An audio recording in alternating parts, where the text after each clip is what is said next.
आज हम लोग बीए सेमेस्टर 1 पॉलिटिकल साइंस का एक टॉपिक स्वतंत्रता को परिभाषित करते हुए उसके प्रकारों का वर्णन करें, इसको आज पूरा करेंगे। जहां भी दिक्कत होगी आप पूछ सकते हैं, बाद में भी कमेंट करके भी या अभी भी पूछ सकते हैं, ध्यान रखिएगा। ऑनलाइन वाले और ऑफलाइन वाले दोनों ध्यान रखिएगा। मनुष्य एक सामाजिक प्राणी है। किसने कहा था, कोई बताएंगे? अरस्तु का कथन है, मनुष्य एक सामाजिक प्राणी है। और अगर सामाजिक प्राणी है तो क्या होगा? समाज में रहना होगा। लेकिन उसके बावजूद भी यह क्या करना चाहता है? स्वतंत्र रहना चाहता है, क्योंकि आदिम काल से लेकर अब तक सभी अवस्थाओं को अगर देखा जाए तो मनुष्य स्वभाव से स्वतंत्र रहना चाहता है, और यह स्वभाव प्रकृति प्रदत्त है। मोंटेस्क्यू ने कहा है कि स्वतंत्रता के अलावा ऐसा कोई दूसरा शब्द नहीं है जिसने मनुष्य के दिलो दिमाग पर इतना गहरा प्रभाव डाला हो। आप लोग का भी मन में रहता है कि हम स्वतंत्र हैं, जहां मन हो वहां घूमने के लिए जाएं, पढ़ने के लिए जाएं, कोई भी मम्मी पापा आपको टोके नहीं, तो इसी को स्वतंत्रता कहा जाता है। वैसे स्वतंत्रता से अभिप्राय फ्री रहने से है कि भैया हमको फ्री रहना है, फ्रीडम चाहिए हमको। यह शब्द अंग्रेजी भाषा के शब्द फ्रीडम या लिबर्टी का रूपांतरण है कि हम भैया फ्री रहना चाहते हैं, फ्रीडम।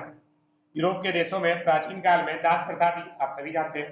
दास प्रथा में क्या होता है कि आपको एक बार में लाख 2 लाख रुपया देके खरीद लिए, फिर जिंदगी भर के लिए आप गुलाम हो गए। तो उसी आधार पर जो व्यक्ति दास या गुलाम नहीं था वो अपने आप को स्वतंत्र कहता था, यानी वह किसी के अधीन नहीं था। रूसो ने भी कहा था कि स्वतंत्रता का अर्थ क्या है? बंधनों का अभाव है। आप किसी बंधन में नहीं बंधे हैं, मतलब आप स्वतंत्र हैं। आपको मन होगा अभी क्लास छोड़ करके चल जाइएगा, हम जा सकते हैं क्लास छोड़ के बीच में? नहीं जा सकते। तो मेरे ऊपर क्या है? बंधन है लगा हुआ। लॉस्की ने कहा स्वतंत्रता का अर्थ उस वातावरण को उत्पन्न करना है जिसमें व्यक्ति को अपने विकास करने के सभी अवसर प्राप्त हैं। आपके पास विकास करने के सभी अवसर प्राप्त हैं, आप कहीं भी जा सकते हैं, घूम सकते हैं, ज्ञान प्राप्त कर सकते हैं। आपको मन होगा तो मेरा नोट्स भी ले सकते हैं, जो आपको मन होगा तो नहीं भी ले सकते हैं, हल्का गैस पेपर से पढ़ सकते हैं, जो आपका मन। आगे बढ़ते हैं।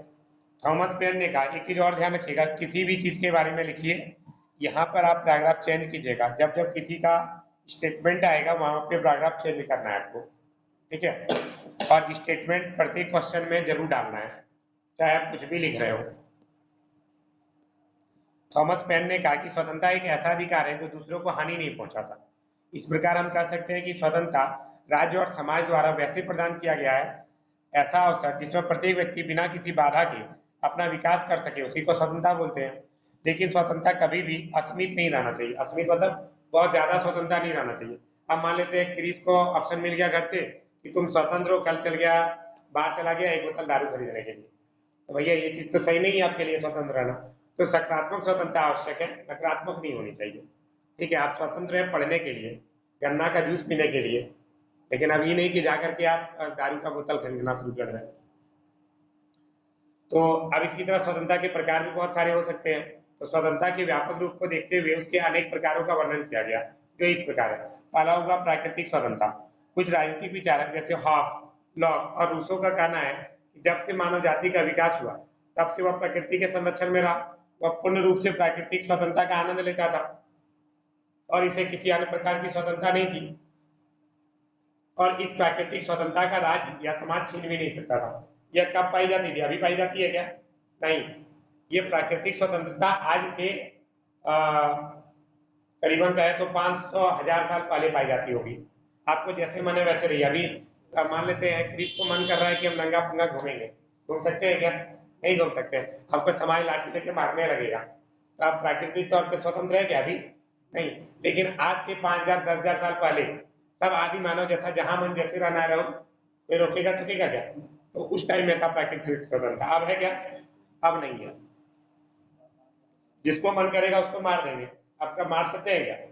नहीं मार देते थे, कोई रोक टोक नहीं था, कोई पुलिस गुंडा नहीं था। अब आता है नैतिक स्वतंत्रता। क्या बोलिए? सब अपने मन में जो हमको करने मन है वही करेंगे, उधर प्राकृतिक स्वतंत्रता। अब नहीं है वो चीज, हजारों साल पहले चलता था, अब खत्म हो गया। अब आता है आपका नैतिक स्वतंत्रता। Rousseau, Gandhi, Kant, Hegel, Green, ये सभी राजनीतिज्ञ के नाम है। आदि ऐसे अनेक विचारक हुए जो नैतिक स्वतंत्रता के समर्थक थे। इन लोगों का कहना था कि व्यक्ति के अधिकार और कर्तव्य का संबंध नैतिकता से होना चाहिए, कि भैया आप लोग स्वतंत्र हो लेकिन नैतिक तरीके से।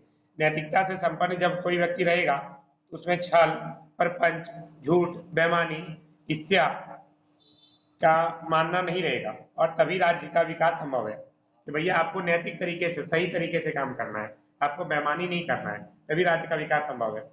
खासकर लोकतांत्रिक राज्यों में राज्य में व्याप्त भ्रष्टाचार को समाप्त करने के लिए नैतिक स्वतंत्रता की बड़ी भूमिका है।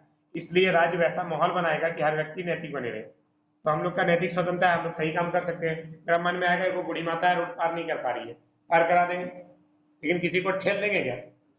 नैतिक तो तौर पे तो हम भैया स्वतंत्र है सही कार्य करने के लिए, गलत कार्य करने के लिए नहीं है। अब आता है नागरिक स्वतंत्रता। नागरिक स्वतंत्रता का अर्थ व्यक्तिगत स्वतंत्रता से लगाया जाता है। बंदी प्रत्यक्षीकरण, ये आपका लिखा है बंदी प्रत्यक्षीकरण। एक बात सबको बोलेंगे, ध्यान से सुनिए, कारण यह है बाद में आप लोग हैंडराइटिंग पढ़ नहीं पाइएगा, इसलिए सुन लीजिए। बंदी प्रत्यक्षीकरण का अर्थ है व्यक्तिगत स्वतंत्रता जिसमें वह अपनी बात न्यायालय में रख सके। मान लेते हैं जज को यह शंका लगा कि आशीष सर जो है इसका मर्डर कर दिया, तो आशीष सर को हथकड़ी ले जाके ले जा रहे हैं। अब हथकड़ी में ले जाकर के पुलिस ने क्या किया, बंद कर दिया। तो भैया हमको न्यायालय में खड़ा होने का अधिकार है, हम बहस कर सकते हैं कि मैंने इसका मर्डर नहीं किया। तो बंदी प्रत्यक्षीकरण कहाँ होगा, न्यायालय में जाकर के, और जिसे व्यक्ति समाज या राज्य में रहकर ही प्राप्त कर सकता है। गेटल ने कहा, नागरिक स्वतंत्रता उन अधिकारों और विशेषाधिकारों का नाम है जिसकी रचना राज्य अपने नागरिकों के लिए करता है। इस प्रकार नागरिक स्वतंत्रता का अर्थ है कि विचार व्यक्ति की स्वतंत्रता, कि आप अपने विचारों को अभिव्यक्त कर सकें। भाषण की स्वतंत्रता, आप भाषण दे सकें। अब मान लेते मेरा मन कर रहा है कि हम बीजेपी के पक्ष में भाषण दें तो दे सकते हैं, कांग्रेस के पक्ष में भाषण दें तो दे सकते हैं, कोई मना करेगा क्या? नहीं करेगा। कहीं भी बसने की स्वतंत्रता, आपको मन कर रहा है कि कल एक काम करते हैं, चल जाते हैं उत्तर प्रदेश में जाके बस जाएंगे, तो वहीं पे जाके बस सकते हैं, कोई दिक्कत नहीं है। अब आता है धार्मिक स्वतंत्रता, हम लोग धर्म भी अपनाने के लिए स्वतंत्र है। अब हमको कल मन कर रहा है मुस्लिम धर्म अपना लेने का, अपना सकते हैं या नहीं? बिल्कुल अपना सकते हैं। आजीविका प्राप्त करने का की स्वतंत्रता, कोई भी मदद से जिसके मदद से हम पैसा कमा सकें, ऐसा काम कर सकते हैं, तो आजीविका प्राप्त करने की स्वतंत्रता है हमारी। इसके अलावा धार्मिक स्वतंत्रता क्या है? धार्मिक स्वतंत्रता का अर्थ है किसी भी कोई भी नागरिक अपने राज्य के अंदर अपने अपने धर्म का प्रचार प्रसार कर सकता है। कल अभी जैसे कि आप लोग इतने कोई क्लास कर रहे हैं, मान लेते हैं संदीप को अभी मन कर गया कि सर हम यहाँ पर ईसाई धर्म का प्रचार करेंगे, तो हमने करो कोई दिक्कत नहीं है, आप कर सकते हैं। तो ये स्थिति कहाँ मिलती है? पन निरपेक्ष देशों में। भारत क्या है? पन निरपेक्ष देश है, ठीक है। पन निरपेक्ष का मतलब होता है किसी भी धर्म को विशेष स्थान नहीं दिया गया है। सऊदी अरब में जाके हम हिंदू धर्म का प्रचार कर सकते हैं क्या? नहीं कर सकते हैं, नहीं करने देगा हम लोग।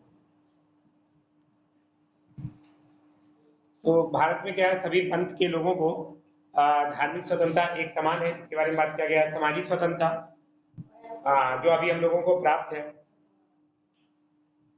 सामाजिक स्वतंत्रता का अर्थ क्या है? देश के अंदर किसी भी व्यक्ति, जाति, धर्म, संप्रदाय, रीति रिवाज, गरीबी, अमीरी, छुआछूत के आधार पर भेदभाव नहीं किया जाएगा। कोई भी आधार पर हम भेदभाव नहीं कर सकते। मान लेते हैं हमको लग रहा है कि क्रिस जो है बहुत छोटा जाति से बिलोंग करता है, तो इसको हम अपने बगल में नहीं बैठने देंगे। अगर बगल में बैठेगा तो भी हमको लगता है हमको छूत घुस जाएगा। ऐसा कर सकते हैं क्या? नहीं कर सकते हैं। नहीं तो ये हमको क्या करेगा, केस कर देगा। और दलित लोग का एक्ट जो बनता है बड़ा टाइट होता है, इसलिए क्रिस को बोल देना नहीं करने। हालांकि ये दलित है नहीं, बस मजाक में बोल रहे हैं। अगर कोई है भी, आपको बस जानकारी दे रहे हैं, ये बुरा नहीं मानिएगा मेरी बात का। बस यही करें कि हम किसी भी आधार पर भेदभाव नहीं कर सकते किसी के साथ भी। किसी भी नागरिक को सामाजिक भेदभाव का शिकार नहीं बनाया जा सकता, उसे हीन भावना से ना देखा जाए। लेकिन व्यवहार में क्या आज भी सामाजिक भेदभाव है या नहीं? अभी भी विद्यमान है, आप सभी जानते हैं। लेकिन एक बात बता दें, हम बाप बड़ा ना भैया, सबसे बड़ा रुपया। जब आपके पास सबसे ज्यादा पैसा होगा ना, कौन हो जात करे कोई मतलब नहीं है, टकवा सबसे बड़ा होता है, ध्यान रखिएगा। पैसा से बड़ा कोई जात नहीं होता वर्तमान में। राजनीतिक स्वतंत्रता, राजनीतिक स्वतंत्रता क्या है? बिना किसी भेदभाव के कोई भी व्यक्ति क्या कर सकता है, राजनीतिक सत्ता हासिल कर सकता है। चाहे आप किसी भी जाति धर्म से बिलोंग कीजिए, हमको मतलब नहीं है। कोई भी आदमी वोट दे सकता है। अगर आपकी उम्र 18 साल से ऊपर है तो आप वोट दे सकते हैं। चुनाव में खड़े हो सकते हैं। मुखिया है 21 साल में खड़े हो सकते हैं, सॉरी मुखिया के चुनाव में 21 साल में खड़े हो सकते हैं। राष्ट्रपति का चुनाव में 35 साल में खड़े हो सकते हैं। लोकसभा में 25 साल में खड़े हो सकते हैं। प्रधानमंत्री पद के लिए 30 साल में खड़े हो सकते हैं। 25 प्रधानमंत्री की उम्र सीमा एक बार आप लोग खुद से चेक कर लीजिएगा, मुझे नहीं मिल रहा है। कोई 25 बोल रहे हैं, देख लीजिएगा एक बार, 25 ही होगा। प्रधानमंत्री की उम्र सीमा मतलब कि 25 साल में आप प्रधानमंत्री बन सकते हैं। चलिए अच्छा आगे देखते हैं। तो आपका क्या है, राजनीतिक अधिकार ये दिया गया है, आप वोट दे सकते हैं, चुनाव लड़ सकते हैं, जो भी अधिकार है सभी के वही कर सकते हैं। क्या उसको भेदभाव किया जा सकता है? क्या किसी जाति का होने के कारण उसे चुनाव लड़ने से रोका जा सकता है? नहीं, कोई जाति किसी धर्म लिंग के आधार पर भेदभाव नहीं किया जाएगा। लेकिन यह अधिकार किसमें है? लोकतांत्रिक प्रणाली में है, तानाशाही प्रणाली में नहीं है। यह अधिकार किसमें मिलता है? लोकतांत्रिक। अब उत्तर कोरिया के किम जोंग अपना नियम लगा देगा, नहीं कल से जो है लड़का लोग ही वोट देगा, लड़की लोग वोट नहीं देगी, तो उसका मन, कोई उसको रोक ही नहीं सकता है, तो तानाशाही है। अब आता है आर्थिक स्वतंत्रता। आर्थिक स्वतंत्रता से तात्पर्य कोई भी नागरिक अपने श्रम पूंजी से प्राप्त हुए मुनाफे से धन कमा सकता है। अब मान लेते हैं अभी आप लोग को पढ़ा रहे हैं, तो हम खट रहे हैं तो पैसा लेंगे, वो पैसा से हम कुछ भी कर सकते हैं या नहीं? कोई रोकेगा कि हमें तुम्हें? नहीं रोक सकता है। तो मुझे पूर्ण स्वतंत्रता प्राप्त है। कोई भी नागरिक आर्थिक रूप से तभी स्वतंत्र माना जाएगा जब उसे राज्य में रोजगार की प्राप्ति में समानता हो और कोई भी बेरोजगार ना रहे। लॉस्की ने कहा है कि आर्थिक स्वतंत्रता का सही अर्थ व्यक्ति को अपनी आजीविका कमाने के लिए समुचित सुरक्षा और सुविधा दिलाना है। अब अभी हम पढ़ाने जा रहे हैं, कल पुलिस बोले नहीं सर आपको ऑनलाइन क्लास नहीं लेने देंगे, तब तो ऐसा हो सकता है क्या? नहीं, हम जाके कंप्लेन कर देंगे पुलिस के पास। अब आता है सभी व्यक्तियों को रहने का के लिए घर, भोजन की व्यवस्था और सभी प्रकार के अभावों से मुक्ति दिलाना ही क्या है? आर्थिक स्वतंत्रता है। मतलब कि जितना भी व्यक्ति है सभी को नॉर्मली अभाव, कम से कम घर, भोजन, रोटी, कपड़ा, मकान सबके पास होना चाहिए। तो इस प्रकार हम क्या कर सकते हैं कि सभी प्रकार के व्यक्ति की स्वतंत्रता की रक्षा के लिए संविधान में प्रावधान किए गए हैं। वैसे भी व्यक्ति की स्वतंत्रता तभी सुरक्षित रहेगी जब तक व्यक्ति स्वयं जागरूक नहीं होता। अगर आप अपने ही जागरूक नहीं है तो क्या आप स्वतंत्र रह पाएंगे? नहीं रह पाएंगे। यहाँ जागरूकता का तात्पर्य क्या है? नागरिक की स्वतंत्रता से है। जो भी कानून है उसका अतिक्रमण सरकार न कर सके, इसलिए हम लोग का मौलिक अधिकार की व्यवस्था की गई है। अब सभी जानते हैं मौलिक अधिकारों की संख्या 6 है, ध्यान रखिएगा। पहले 7 था, एक संपत्ति के अधिकार को कानूनी अधिकार बना दिया गया। अब आता है इस प्रकार के कानूनों का जब विरोध होता है तो सरकार समझ लेती है कि लोग जागरूक हैं।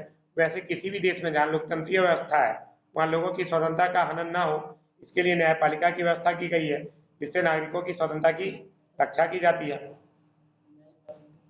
न्यायपालिका वही आपका कोर्ट हो गया, जज हो गया, ठीक है। लेकिन यह उम्मीद हम तानाशाही राज्यों में नहीं कर सकते, अभी जस्ट बताया गया। इसी से मिलने का नागरिकों की स्वतंत्रता का वह खतरा जो सरकार से है, आम नागरिकों से नहीं है। जैसा कि इतिहास उदाहरण है, जून 1909 में चीन के थियामेनन चौक पर लोकतंत्र के समर्थक चीनी सेना ने कार्रवाई करके 10,000 लोगों को मार गिराए थे। आज भी इस नरसंहार के खिलाफ वहां के नागरिक कुछ नहीं बोल पाते क्योंकि वहां कानून नहीं था, और जहां कानून नहीं है वहां स्वतंत्रता होगा? किसने कहा है? लॉक ने कहा है। सब स्टेटमेंट भी याद रखिएगा। तो इस प्रकार आप लोग का ये टॉपिक पूरा कंप्लीट हो जाता है। मैं आशीष सर आपके साथ, यहाँ तक में किसी को कोई दिक्कत है क्या?